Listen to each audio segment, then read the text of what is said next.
Bienvenue au podcast Astro, Mindset et Développement personnel. Je m'appelle Ambre, fondatrice de Ipso, et mon but est qu'ensemble on apprenne à se développer, à mieux se connaître soi-même, puis à prendre le contrôle du meilleur atout pour nous aider à améliorer notre vie.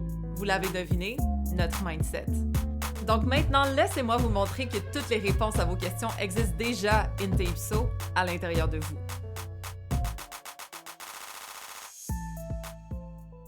Hello tout le monde! Donc cette semaine, je voulais vous combiner un petit peu de astro et de mindset ensemble, parce que oui, c'est Mercure rétrograde, comme vous le savez, en Sagittaire et en Scorpion, et puis je trouve que c'est le moment parfait pour développer sa résilience, puis on va discuter de ça cette semaine. Alors première chose pour vous mettre en contexte, parce que je suis en plein dedans personnellement, j'ai Mercure en Sagittaire à 1 ou 0 degré, je ne me rappelle plus, et puis mon Soleil est en Scorpion à 21 degrés. La rétrograde a lieu de 6 degrés en Sagittaire jusqu'à 21 degrés en Scorpion, je pense. Donc, moi, cette rétrograde-là va toucher mon Mercure, mon milieu du ciel, qui est ma carrière, ainsi que mon Soleil. OK? Fait que ça touche quand même pas mal de choses. En signe entier, c'est dans ma maison 12 et dans ma maison 11. Et en signe Placidus, c'est dans ma maison 10. OK? Donc, pour déterminer ça en passant, il y a une leçon en entier dans le Astro Club pour ça, dans la section Astro prévisionnelle, pour être capable de comprendre comme où situer les transits dans notre thème. Bref, on en a parlé aussi dans notre rencontre là, de fin de mois d'octobre. Fait que si jamais vous voulez apprendre pour vrai comment le faire, je vous conseille de rentrer dans le Astro Club, you know. Mais à part ça, sinon, c'est juste de localiser les degrés 6 du Sagittaire et 21 du Scorpion, voir c'est dans quelle maison dans votre thème astral pour voir quel domaine va devoir être revu, OK? Et aussi, sinon, juste en signe entier, ça dépend de votre ascendant. Donc, exemple, moi, je suis ascendant Capricorne. Ça veut dire qu'en signe entier, ma maison 12 est en Sagittaire et ma maison 11 est en Scorpion. Dépendamment de votre signe de l'ascendant, ça va varier. Exemple, si vous êtes ascendant Scorpion, le Sagittaire va se passer dans votre maison 2 et le Scorpion dans votre maison 1, etc., etc. Fait que Mercure rétrograde nous demande de revoir les domaines de vie qui sont en lien avec cette rétrograde. Donc, ça se peut très bien que ce soit en lien aux maisons qui sont touchées pendant cette rétrograde. Donc, exemple, moi, c'est 12, 11 et 10, on peut dire. Pour l'ascendant Scorpion, ce serait sa maison 2, sa maison 1. Sinon, ce qui peut être touché aussi, c'est les maisons qui sont régies par Mercure dans votre thème. Là, c'est un petit peu plus avancé, mais exemple, en signe entier et ou en Placidus, regardez le Gémeaux et la Vierge régissent quelle maison. Exemple, moi, en signe entier, ça régit ma maison 6, du travail, de la santé, et ma maison 9, du partage de connaissances, de mon mindset, de la philosophie. Fait que ça se peut que ce soit ces domaines de vie-là aussi qui soient à revoir. Exemple pour l'ascendant Scorpion, ce serait sa maison 11 qui est en Vierge et sa maison 8 qui est en Gémeaux qui pourrait peut-être être à revoir parce que Mercure, ben voilà, ça régit ces deux domaines-là de vie dans son thème à lui, exemple. Bon, c'est des notions un petit peu avancées, mais tout ça pour dire que Mercure nous demande de revoir ces domaines-là, de revisiter, de se mettre le nez dedans, pas pour nécessairement en faire quelque chose, genre tourner ça à de l'action, mais plus tourner ça à de la réflexion. Dans mon cas, comme vous le savez, j'ai une sortie de livre là, qui a eu lieu le 12 novembre. Ça éprouve énormément ma résilience parce qu'on est pendant Mercure rétrograde, je sors un livre comme... Et c'est pas moi qui ai décidé de la date, on s'entend là, OK? En tant qu'astrologue, j'aurais pas choisi ça. C'est très chaotique pour rien, mais au final, il n'y a pas d'hasard. Pourquoi Dieu / l'univers a décidé de me faire sortir ce livre-là à ce moment-là? Il y a clairement quelque chose que je dois travailler. Il y a clairement de l'évolution qui est nécessaire ici, que je suis pas capable de voir tout de suite, mais avec du recul, je vais comprendre. Et d'ailleurs, si je regarde mon thème, ben encore une fois, c'est ma maison 12, OK? Des croyances, de l'introspection, de notre foi qui est à revisiter, donc vraiment mon mindset. D'ailleurs, ça touche à ma maison 9 qui est en Vierge, niveau mindset, bref. Ensuite, ben mon rôle social, hein, tu sais, je vais vous rencontrer pendant ce Mercure rétrograde. D'ailleurs, je vais être au Salon du Livre le 19, le 21, le 22 et le 23 novembre. Je vais vous sortir mon horaire tout de suite d'ailleurs. Donc, le mercredi 19 novembre, je vais être là de 4 à 7 heures p.m., OK, en après-midi. Le vendredi 21, je vais être là de 7 à 9 p.m. Le samedi 22, je vais être là de 7 à 9 p.m. aussi. Et le dimanche 23, je vais être là de 11 a.m. à midi et de 13 à 14 heures. OK, fait que pendant le dimanche, je suis là 2 heures dans le milieu de la journée, mais sinon, je suis pas mal là en soirée ou en après-midi. Donc, si jamais vous voulez venir me voir, ça me fait vraiment plaisir de vous rencontrer, de signer vos livres, de parler d'astro, comme, je sais pas, avec la grève, la STM, ce genre de choses, comment ça va se passer. Encore une fois, Mercure rétrograde, OK, pendant ce moment-là si important de ma vie, mais bon, résilience. Donc, peu importe combien on est, s'il y a du monde qui se déplace ou pas, je sais que les personnes qui vont être là, ça va être les personnes que je dois rencontrer, que je dois connecter, peut-être plus profondément avec, qui sait, mais ça me ferait vraiment plaisir de vous rencontrer. D'ailleurs, si jamais vous avez le temps, si jamais vous voulez passer en soirée après votre travail ou partir la fin de semaine pour ça. C'est vraiment cool, le Salon du Livre, d'ailleurs, parce qu'il y a plein d'auteurs qui sont là, il y a plein de livres différents. Moi, je me rappelle, ma mère, elle m'amenait avec elle quand j'étais petite. Elle m'achetait une bande dessinée, genre, ou quelque chose comme ça, mais j'adorais aller au Salon du Livre, comme... C'est vraiment le fun d'y aller. Fait que si jamais ça vous tente, si jamais vous êtes là, venez me dire un petit coucou. Ça me ferait plaisir de vous voir. Aussi, Mercure rétrograde sur mon milieu du ciel, OK? Donc, ma carrière, tout ça. Je pense que c'était pour revoir un peu mon positionnement. Tu sais, je veux dire, là, oui, je suis astrologue, mais je suis maintenant une auteure aussi, veux pas. Et aussi, ça me fait poser quand même beaucoup de questions quant à ma structure de mon entreprise, comment je vais promouvoir mes choses par la suite. Tu sais, j'ai beaucoup quand même de questionnements. Et d'ailleurs, guys, il y a aussi la diète mentale qui doucement refait surface, là. Elle me hante depuis un bout. Il y a plein de personnes dans mes DM qui me demandent de la ramener ou qui me posent des questions au niveau du mindset. Puis je suis comme, je peux pas juste la tuer comme ça, là. OK? Fait que je suis en train de doucement la réanimer. Sachez-le. Elle va revenir différemment, elle va revenir de façon plus abordable, moins dispersée, ça va être un peu plus clair qu'est-ce qu'il va y avoir là-dedans. Donc en gros, là, je suis doucement en train de travailler ça sous la surface. Et d'ailleurs, Mercure rétrograde, c'est très bon pour faire ça, pour revoir certains projets, pas nécessairement pour lancer des nouveaux. Le livre, j'ai pas le choix de le lancer maintenant, ok, c'est contre mon gré, mais reste que je vous recommande, si jamais vous avez des projets en tête ou quoi que ce soit, attendez le 16 décembre, quand la fin de la rétrograde va être terminée officiellement. Cette rétrograde-là, elle dure du 9 novembre au 29 novembre, comme la rétrograde officielle, mais le post-shadow phase, donc quand on revoit un peu les thèmes de cette rétrograde-là, ça se termine seulement le 16 décembre. Et le pre-shadow phase, qui est un peu quand on enclenche le début des thèmes de la rétrograde, ça a commencé déjà dès le 21 octobre, OK? Fait que ça fait un petit bout, là, qu'on est en train de mariner là-dedans. Personnellement, j'ai tellement de bugs, j'ai tellement de choses imprévues. C'est comme, Instagram me permet pas de faire des lives. Genre, OK, plein de trucs comme, really? Puis peut-être que c'est votre cas aussi, OK? J'ai regardé les commentaires dans mon vidéo sur Mercure rétrograde, puis je sais qu'il y a plein de monde qui ont vécu des espèces d'imprévus, des espèces de comme épreuves que genre, t'es-tu sérieux en ce moment-là? Oui, OK? Mercure est là pour tester, selon moi, notre résilience, cette fois-ci, et aussi notre mindset. Surtout dans le signe du Sagittaire et du Scorpion, je trouve que c'est la plus belle combinaison pour être capable de voir le bon côté des choses, OK, le Sagittaire, et aussi qu'est-ce qui est laid, puis qu'est-ce qui doit être purgé, combiné avec la résilience du Scorpion. Fait que c'est comme, regarde, on veut mieux, on veut aller chercher mieux, on veut travailler notre mindset positif, on veut voir le bon côté des choses grâce au Sagittaire, mais on veut aussi être capable de nettoyer qu'est-ce qui pue, là, grâce au Scorpion, et d'être résilient malgré les épreuves. Fait que pourquoi pas éprouver justement nos croyances, mettre en pratique qu'est-ce qu'on sait cette fois-ci. Genre, Loki, là, moi, à chaque fois qu'il y a des bugs, maintenant, je suis comme « Ah, tiens, OK, un autre, c'est correct. » On continue d'avancer, comme ça devient drôle quasiment tellement qu'il y en a en ce moment de mon bord. Fait que je vous invite à voir ça de façon plus légère et à voir ça comme un jeu quasiment, en mode « Je suis capable de passer par-dessus des obstacles? Je suis capable de rire des problèmes ou des imprévus? Je suis capable de juste passer à autre chose puis de travailler ma résilience? » Parce qu'on n'aura pas le choix d'en avoir. Et combiné à ça, c'est pas juste de prendre ça à la légère, mais c'est aussi aller gratter qu'est-ce qui nous limite. Moi, personnellement, c'est mon besoin de contrôle qui me limite beaucoup.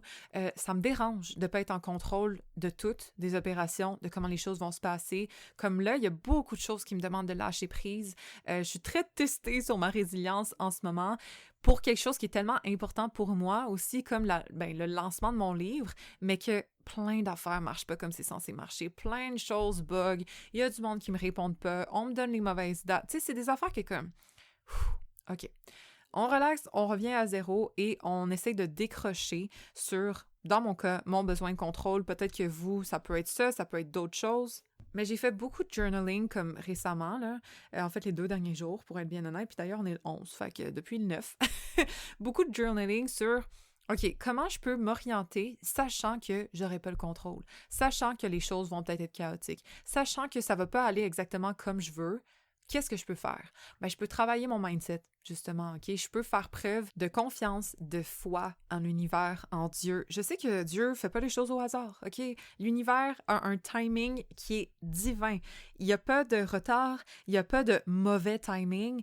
Tout arrive au bon moment, fait que peut-être même qu'en ce moment, je vois pas, ou je suis comme frustrée, ou je suis genre, fuck, je l'aurais pas fait à ce moment-là, mais pourquoi on m'oblige de le faire à ce moment-là? Il y a bien une raison, right? Même chose pour vous. Pourquoi les choses arrivent de cette façon-là? Peut-être c'est frustrant sur le moment, mais quand on prend de la perspective ou éventuellement sachant que c'est pour notre mieux, ben on va finir par le comprendre. Ou peut-être qu'on le comprendra même pas, OK? Bien honnêtement, mais on le sait que c'est à notre avantage. On le sait que c'est pour notre plus grand bien, donc ça vaut la peine de se réconforter un petit peu là-dedans.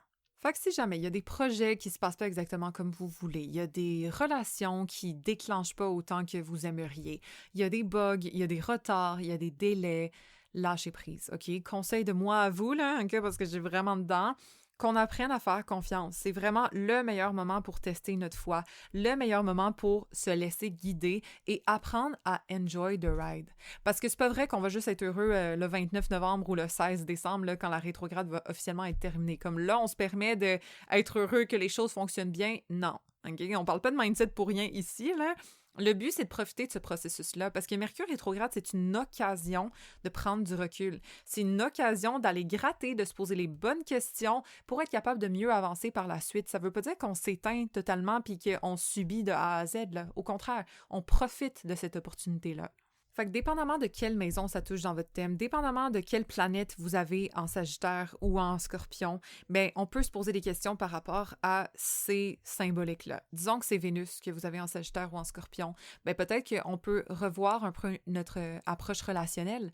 Peut-être on peut revoir un peu notre approche à notre estime, la valeur qu'on s'accorde. C'est un bon moment pour le faire. Si vous avez le Sagittaire ou le Scorpion dans votre maison 2, ben ça peut être un bon moment de revoir vos finances, revoir votre budget, revoir où est-ce que votre argent va. Est-ce que vous valorisez les bonnes choses? Est-ce que vous dépensez sur les bonnes choses, justement? Tu sais, une revisite. Ça veut pas dire que, là, les choses ralentissent. Ça veut juste dire qu'on doit prendre du recul pour mieux s'organiser et repartir par la suite sur un meilleur chemin. Fait que si vous vous posez des questions, si vous allez gratter, vous faites ce qu'il faut. Le but, c'est pas nécessairement d'avoir les réponses, c'est de se poser des questions pendant cette période. Fait que rushez pas, tapez-vous pas trop sur la tête non plus si les affaires ne fonctionnent pas exactement comme vous pensiez ou si jamais, je sais pas, il y a des choses qui sont des bâtons dans vos roues ou des questionnements un peu lourds, it's good. OK, c'est ça que ça nous demande de faire, d'être plus en mode observation que réaction en ce moment. Et en plus, on termine la saison du Scorpion dans le sens qu'on est encore en shedding season, hein? C'est bon de purger, c'est bon de se nettoyer, c'est bon d'aller gratter qu'est-ce qui est laid et renaître, reprendre son pouvoir, se transformer pendant des moments de même. En plus, pendant une rétrograde de Mercure, encore mieux, OK?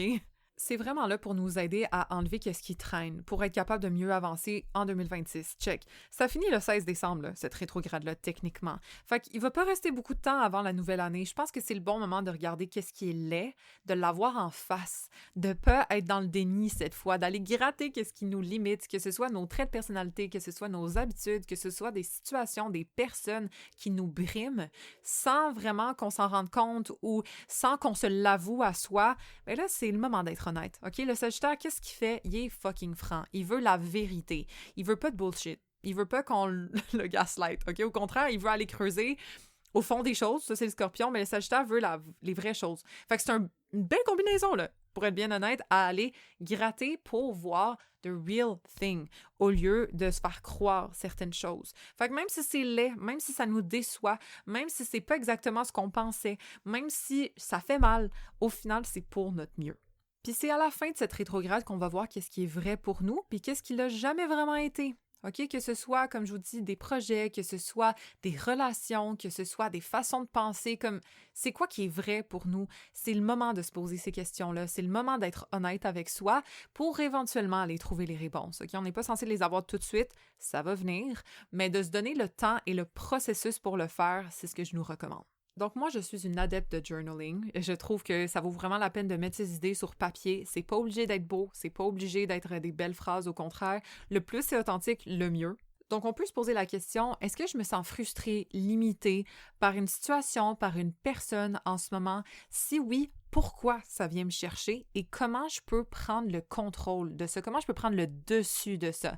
Et parfois, prendre le contrôle, c'est juste de lâcher, hein? Exemple, travailler notre foi. Exemple, faire confiance au timing. Ça, c'est un des remèdes pour prendre le contrôle, c'est de le lâcher. Après, sinon, ça peut être d'avoir une conversation honnête avec la personne qui nous dérange. Ça peut être de couper un lien sans trop s'expliquer non plus.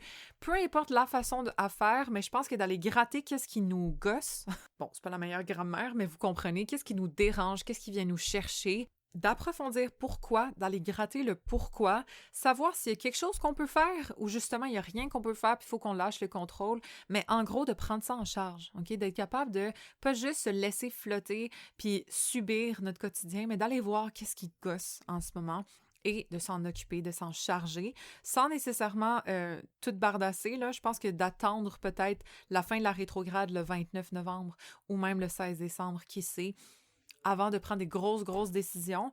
Mais malgré tout, si jamais il y a quelque chose qui nous chicote, là, c'est pas pour rien, OK? Il n'y a pas d'hasard. Fait que je vous l'ai dit dans mon vidéo, mais n'hésitez pas à revisiter des situations, des personnes, des choses qui vous dérangent, sans nécessairement revivre des anciennes conversations ou replonger dans des anciennes relations. Faites attention, OK? Mercure qui est rétrograde, c'est comme si nos idées, nos perceptions allaient de reculons. Ça veut pas dire qu'elles ne sont pas bonnes, mais ça veut dire que quand il revient direct, et d'ailleurs qu'il a passé son shadow period, donc le 16, ça va être plus clair. Ça va faire plus de sens et peut-être les interrogations qu'on avait vont être illuminées. Donc ça veut comme... Tu sais, d'attendre, des fois, ça peut aider, là, OK? Parce qu'on peut être un petit peu brouillé au niveau de nos perceptions, au niveau de notre mental.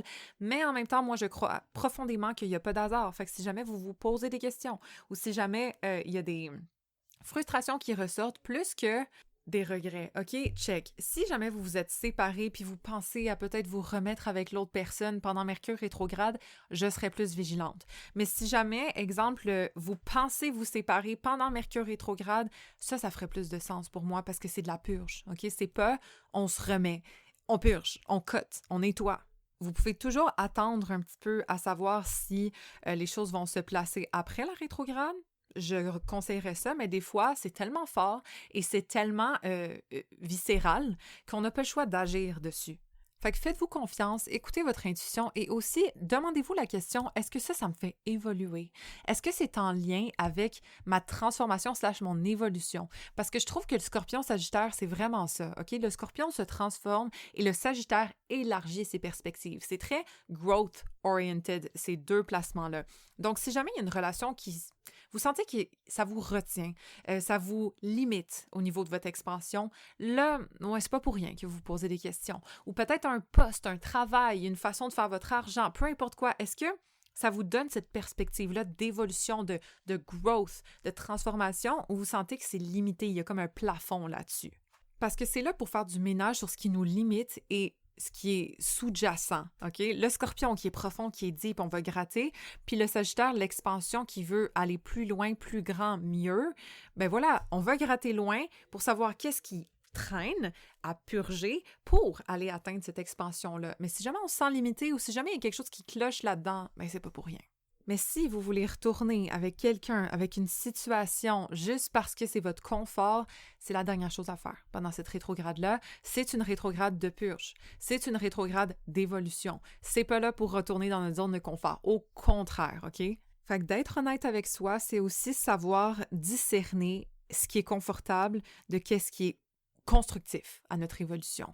Donc, une relation, oui, qui peut sembler genre tellement bien, puis ah oui, c'était vraiment ma personne, puis c'était vraiment karmique, puis c'était vraiment elle, puis c'est elle que je veux, mais en même temps, c'est-tu vraiment ça que ton âme veut ou c'est ton ego qui veut ça? De se poser ces questions-là, ça peut aider. Bon, autre chose, c'est que le Scorpion et le Sagittaire sont très harsh. Des fois, c'est de la vérité brute. Ça prend pas trop de détours non plus. Fait que c'est sûr que ça peut aider au niveau de l'authenticité puis d'aller gratter dans les choses, mais en même temps, il faut faire attention à nos mots. C'est pour ça que garochez-vous pas non plus dans des arguments ou d'en prouver votre point. Allez-y quand même avec tact au possible, OK? Au meilleur de vos aptitudes, parce que je sais que c'est pas nécessairement le placement le meilleur pour ça en ce moment. En plus, Mercure va être conjoint Mars une couple de fois, là, qui est très, très direct, qui est très tranchant. Check. C'est la vibe du moment, OK? Fait que ça se peut qu'on le soit un petit peu plus. Par contre, je nous recommande d'être quand même conscient de tout ça pour pas avoir des accrochages plus dramatiques que nécessaire. Fait que oui, ça se peut que ça vienne d'un coup, ça se peut qu'on soit fucking sûr de notre coup, ça se peut qu'on take no shit, qu'on veut cut les affaires, mais en même temps de ralentir quand même son rythme au niveau de la communication de tout ça. Si jamais, je sais pas, une relation nous a vraiment fait chier, c'est genre non, je mets ça de côté puis fuck off, peut-être que dans nos mots, on n'est pas obligé d'être aussi tranchant tout en étant apte quand même à dire notre vérité, OK? À la partager. Parce qu'il faut que ça sorte, mais c'est juste la façon dont ça va sortir qu'il faut quand même être vigilant. Mais à part ça, le plus qu'on est vrai avec soi, le plus qu'on est capable de regarder qu'est-ce qui est pas bon chez nous, qu'est-ce qui est pas bon dans notre réalité pour transformer ça et évoluer, le mieux on va s'en sortir, OK, de cette rétrograde. Vous le savez, le Mercure rétrograde, c'est jamais un drame. Ça nous demande simplement de prendre du recul. Ça nous demande simplement d'être plus objectif, de ralentir notre rythme, de se poser les bonnes questions pour mieux recarburer par la suite. Fait que comme je vous dis, si jamais on comprend pas tout de suite, si jamais on trouve que le monde nous tombe sur la tête en ce moment, c'est correct, OK? On peut, oh mon Dieu, faire notre victime pendant un bout, mais après, c'est simplement de se dire, OK, mais qu'est-ce que je peux faire de ça en ce moment? S'il y a rien à faire tangiblement, si je peux pas prendre le contrôle de quelque chose, si je peux pas régler, trouver une solution au problème tout de suite, qu'est-ce que je peux faire pour m'aider? Normalement, c'est travailler son mindset. Normalement, c'est d'être capable de travailler sa foi, de savoir que ce qui se passe, c'est pour le mieux pour nous, qu'il y a une raison pour qu'on est en train de vivre ça. D'ailleurs, si jamais ça touche votre ascendant ou votre soleil, cette rétrograde-là, mais ça se peut que ce soit simplement de revoir un peu votre image, votre self-concept, votre identité, comment vous voulez vous repositionner, peut-être prendre plus soin de votre bien-être à vous, là, individualiste, de vous occuper de vous un peu plus. Si c'est Mercure qui est touché dans cette rétrograde-là, dans votre thème, exemple, vous avez Mercure en Scorpion, vous avez Mercure en Sagittaire, mais peut-être c'est vos façons de penser qui doivent être revues, OK? De votre mindset, justement. Si c'est Mars, votre prise d'action, vos initiatives, est-ce que vous agissez par peur? Est-ce que vous agissez par faux mots? Peut-être de revoir ça un petit peu. Si c'est Vénus, je l'ai déjà dit, mais c'est notre approche relationnelle qui doit être revue ou la valeur qu'on s'accorde aussi, parce que Vénus, c'est aussi les valeurs. Est-ce qu'on a les valeurs à la bonne place d'ailleurs? Est-ce que dans nos relations, nos valeurs se reflètent ou pas dans notre vie en général, etc.? Si ça a rapport à notre lune en Sagittaire, lune en Scorpion et tout, on peut revoir peut-être nos émotions, notre monde émotionnel. Est-ce qu'on se donne assez de place à les vivre? Est-ce qu'on se juge trop par rapport à ça? Est-ce que on prend le temps d'évaluer qu'est-ce qui nous fait sentir bien ou non? Ça peut être le bon moment de le faire. Si vous êtes ascendant Gémeaux ou ascendant Taureau, ça va tomber dans votre maison 7, normalement, à un moment, là, que ce soit en Sagittaire ou en Scorpion. Mais en gros, de revoir votre approche relationnelle, justement, y a-t-il quelque chose qui cloche ou qui est à côté? Peut-être c'est le bon moment d'établir sa liste, là, si jamais vous êtes célibataire, pour voir c'est quoi vraiment qui est important pour vous en couple. Sinon, si vous êtes en couple, peut-être de voir est-ce que comme mon couple avance de la façon que j'aimerais, y a-t-il des lacunes? Peut-être que j'étais un peu dans le déni, mais que là, je dois regarder en pleine face. Si vous avez votre milieu du ciel en Scorpion ou en Sagittaire, c'est peut-être au niveau professionnel qu'il y a des choses à revoir. Est-ce que votre message témoigne vraiment votre mission en ce moment? Est-ce qu'il y a des choses à réajuster peut-être pour être plus aligné par la suite au niveau professionnel? Est-ce que vous vous sentez valorisé? Est-ce que vous vous sentez à votre place dans votre métier? Y a-t-il quelque chose qui peut être à revoir? Y a-t-il d'autres choses à travailler pour que ça coule un peu plus après décembre, janvier, février, etc.? Si vous avez votre fond du ciel, c'est-à-dire votre maison 4 en Sagittaire ou en Scorpion, ça peut être la famille qui est à revoir, vos repères, où est-ce que vous habitez, ou la façon dont votre cocon est géré. T'sais, est-ce que vous mettez trop d'attention sur votre famille, moins sur vos objectifs? Est-ce que peut-être il y a quelque chose, une nouveauté au travail qui fait en sorte que vous devez quand même ne pas négliger votre famille? Est-ce que vous avez les repères à la bonne place? Avez-vous vos piliers là, pour vous soutenir, exemple, dans une expansion professionnelle ou de la nouveauté professionnelle éventuellement? Surtout si vous avez le milieu du ciel en Gémeaux, là, parce que Uranus arrive doucement là-dedans à partir du printemps prochain. En gros, ça peut être plein de choses, mais Mercure nous demande de nous poser les bonnes questions, OK? Fait qu'essayez de voir ça tombe dans quelle maison pour vous et ça touche quel angle de votre thème, si jamais vous avez des angles dans le coin du Scorpion, du Sagittaire ou opposé Taureau, Scorpion. Parce que c'est à ces endroits-là que l'énergie va être concentrée, OK? Le Sagittaire et le Scorpion, regardez ça tombe où? Dans votre thème, regardez si vous avez des angles. Quand je dis des angles, c'est l'ascendant, le fond du ciel, le descendant ou le milieu du ciel. Donc, le début de notre maison 1, de notre maison 4, de notre maison 7 et de notre maison 10. Et bon, ces maisons-là, c'est des maisons angulaires, c'est des maisons plus importantes peut-être, mais ça veut pas dire que les autres ne le sont moins nécessairement, c'est simplement que c'est quand même des piliers là, d'une vie. Exemple, notre ascendant qui est notre identité, le fond du ciel qui est notre famille, le descendant qui est notre couple et le milieu du ciel qui est notre carrière. C'est quand même des piliers très fondamentaux d'une vie, on s'entend, mais ça veut pas dire que le reste ne l'est pas. Exemple, la maison 9, si vous avez ça en Sagittaire ou en Scorpion, mais ça se peut que ce soit votre mindset qui est à revoir ou la façon dont vous communiquez, vous partagez vos connaissances. Si c'est, je sais pas, votre maison 11, ben c'est les groupes autour de vous, votre réseau de personnes, peut-être vos amis, la relation à eux qui peut être à revoir aussi. Ça veut pas dire que c'est moindre, ça veut juste dire que c'est un petit peu moins pilier que le reste. Fait que pour apprendre à le faire, vous avez Astro Club au besoin.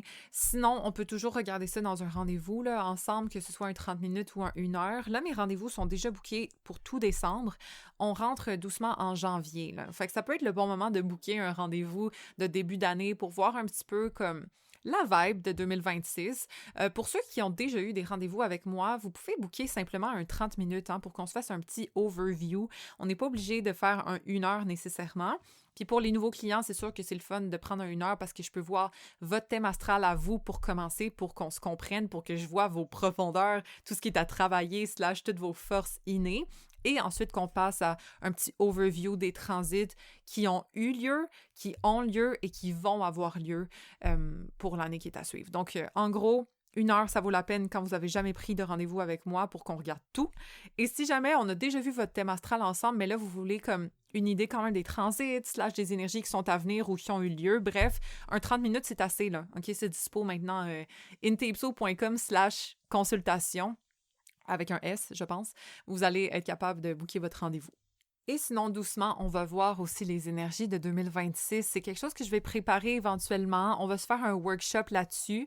Tous les membres du Astro Club vont avoir accès à ça gratuitement parce que vous faites partie du club, mais sinon, ça va être dispo à l'achat d'une façon séparée pour ceux qui ne veulent pas rentrer dans l'Astro Club, mais qui veulent quand même accéder au workshop. OK, donc je vais vous pondre ça éventuellement. Ça va sûrement sortir en décembre. Pas tout de suite, là, parce que c'est un petit peu tôt, mais c'est à suivre. Ah, et vite, il y a un petit sujet que je voulais qu'on parle rapidement, c'est Jupiter rétrograde qui a commencé sa rétrograde le 11 novembre. Et Jupiter représente les opportunités, l'expansion, l'amélioration. En gros, ça veut pas dire que vu que c'est rétrograde, il n'y en a plus, OK, plus d'opportunités, plus d'expansion. Ça veut simplement dire que cette expansion-là doit venir de l'intérieur. Donc, pour le voir à l'extérieur, on doit travailler notre intérieur. C'est ce que les gens qui ont Jupiter rétrograde dans leur thème astral doivent faire. Et collectivement, quand Jupiter rétrograde, ça veut dire que c'est ça qu'on doit faire d'une façon collective. Donc, travailler son mindset, réguler son système nerveux, genre faire attention à nos croyances pendant ce moment-là, c'est comme ça qu'on va pouvoir récolter. Fait que ça se peut que les opportunités viennent si on se fait confiance de l'intérieur, si on sent qu'on les mérite. Parce que si c'est pas le cas, ça va être un petit peu plus difficile. D'où l'importance de croire en soi, de se réguler, d'avoir des bonnes philosophies de vie pour être capable de naviguer à travers tout ça en ayant confiance, parce que ça part vraiment, vraiment de notre intérieur cette fois. Et je trouve que c'est une belle pratique à avoir, OK? D'être capable d'aller faire ce qu'il faut au niveau interne pour récolter à l'externe et non vice-versa. En plus, ça tombe le 11 du 11, c'est quand même pas pire au niveau de la manif. Donc, toutes nos manifestations, toutes les choses qu'on veut, tous nos désirs, toute l'abondance et l'expansion qu'on peut vouloir, ben, c'est en fonction de comment on va se traiter de l'intérieur, de comment on va s'entretenir au niveau interne. Et quand je dis au niveau interne, c'est au niveau de nos croyances, c'est au niveau de comment on se parle, notre dialogue interne, c'est au niveau de comment ce qu'on pense valoir aussi en tant que personne ou en tant que professionnel, etc. Donc, l'expansion sera vraiment interne. Pendant les 6 prochains mois, ça va durer jusqu'en mars 2026 en passant. Donc, pourquoi pas profiter de cette rétrograde pour faire le ménage de ce qui nous retient et être capable de créer des nouvelles croyances, des nouvelles habitudes qui peuvent supporter notre expansion, qui va peut-être être plus externe à partir de mars. Donc, dernier petit rappel, les formations sont en rabais, guys, de 25%. Donc, on a 200 $ de rabais sur la formation intégrale. C'est quand même beaucoup, OK? Considérant que ça peut vous aider à créer une carrière littéralement en astrologie. Moi, c'est tout ce que je sais, OK? C'est tout ce que j'utilise pour ma clientèle dans mes consultations. Fait que je vous donne tout mon savoir là-dedans. C'est en rabais jusqu'à ce que les coupons soient épuisés. Donc, on avait 30 coupons. Là, il y en a déjà 12 qui ont été utilisés. Il en reste 18. OK? Fait que si jamais ça vous tente de les utiliser, utilisez le code novembre pendant votre commande. Donc, comme ça va vous enlever 200 $ off sur la formation intégrale. Et sinon, il y a la formation partie 1, partie 2 et partie 3 qui vont être en rabais. Donc, c'est la formation intégrale décortiquée. Si jamais vous voulez apprendre les bases dans la formation partie 1, toutes les planètes en signe et les placements en signe pour comprendre la carrière, l'amour, la personnalité des gens dans la partie 2. La partie 3, c'est les aspects et c'est ma méthode d'interprétation aussi que j'utilise en consultation. C'est mes conseils d'entrepreneurs et d'astrologues, etc. dans la formation partie 3. Fait que dépendamment de vos besoins, c'est en rabais, 25% off, les meilleurs de l'année. Sinon, il y a Astrolove aussi qui est en rabais pour ceux qui veulent juste apprendre l'astro un peu plus légèrement, mais quand même aussi valuable, je sais pas comment le dire, mais avec autant de valeur pour appliquer dans votre quotidien, pour comprendre vos proches, comprendre les gens qui vous entourent, vous comprendre vous-même, mais sans comprendre le thème astral en entier. Genre, on cible les placements relationnels, les placements plus comportementaux du thème astral pour que ce soit facile à comprendre. Fait que ça aussi, c'est à 25% off quand même si jamais ça vous intéresse. Et puis sinon, à part ça, Salon du livre, venez me voir si jamais ça vous tente, le 19 de 4 à 7, le 21 de 7 à 9, le 22 de 7 à 9 et le 23 de 11 à 14 heures, genre. OK? Fait que ça me fait plaisir de vous rencontrer et de jaser d'astro ensemble si jamais vous prenez le temps de vous déplacer. Et puis sinon, merci pour votre écoute. N'hésitez pas à rate l'épisode 5 stars si jamais vous l'avez aimé, bien sûr. Et sur ce, on se rejoint dans le prochain. Rappelez-vous que toutes les réponses existent déjà in te ipso à l'intérieur de vous.